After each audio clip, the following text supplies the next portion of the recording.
Australia is home to more than 25 million people, and with its beautiful landscapes and laid back culture, it's no wonder that many refer to it as the Golden Country.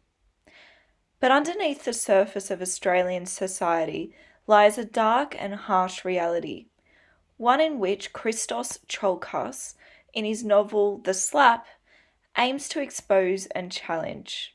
That is, the vicious domestic violence pandemic occurring right here in our own backyards.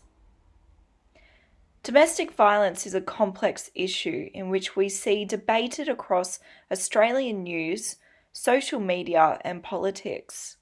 The countless sickening cases of abuse and even death have made us mad, and we urge for more to be done. Many argue that there is simply not enough government funding being put into combating the issue, while others argue that the issue is linked to our misogynist culture. Tsiolkas explores this idea deeper as he presents the character of Harry, who throughout the novel bestows a violent and misogynistic streak. Harry is responsible for the slapping of a friend's child at a barbecue, an act in which exposes his underlying issues with anger and violence. Whilst it is unbeknown to the friends, the novel soon reveals that Harry is physically abusing his seemingly perfect wife and having an affair with another woman. The construction of this character can be seen as a reflection of the iceberg effect taking place in Australian culture, where many domestic violence cases are unreported or kept invisible to the rest of society. Harry's unprecedented act at the barbecue of slapping young, overly mothered Hugo represents the tip of the iceberg, hinting that he cannot control his anger and acts out of his fury in a physical manner. Perhaps the most confronting aspect of this scene is the lack of action taken by the surrounding friends.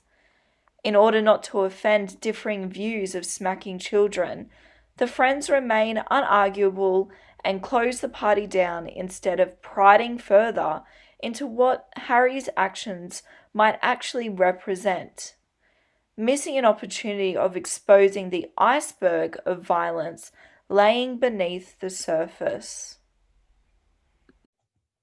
3 children have been burned to death in a car fire along with their father. Leanna, Aaliyah and Trey Baxter were in the back seat of the family car when it was set alight, killing them instantly.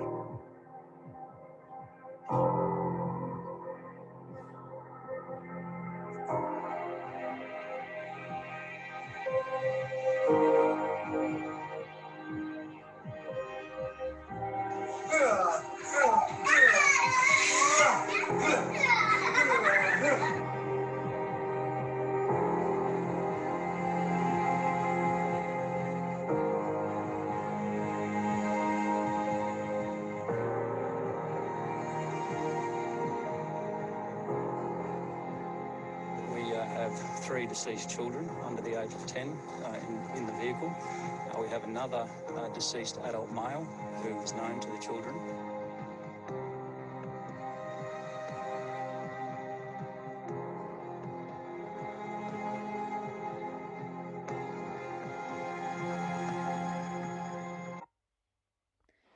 The Baxter family story is one that shook the nation.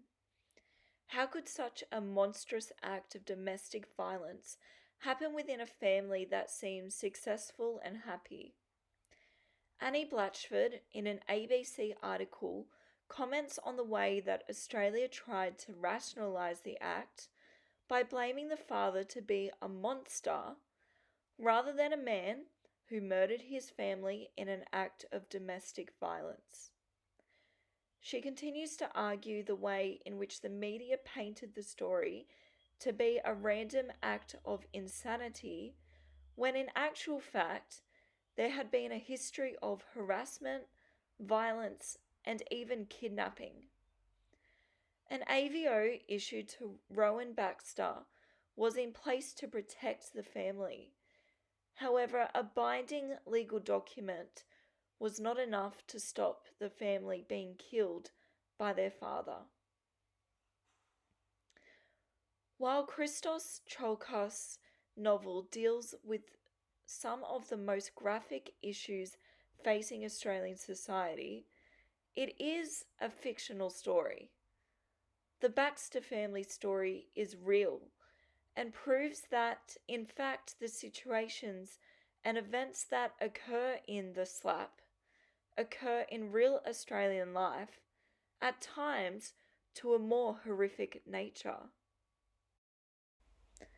The Slap presents a contrast between reality and fantasy as the characters reveal their true nature as the fabric of who they truly are juxtaposes against the fantasy of who they want to be.